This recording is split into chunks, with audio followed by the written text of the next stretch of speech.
Welcome to week 8. This week, we'll complete our studies on the nutrients the body needs to function properly. With that, we'll be looking at water, major minerals, and trace minerals. Trace minerals are those minerals or elements that the body needs in minute amounts. The major minerals help maintain the body's fluid balance and assist in bone growth and health.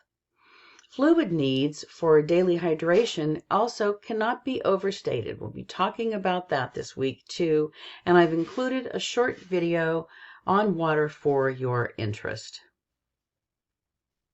Exam 3 comes up next week on chapters 10 through 13.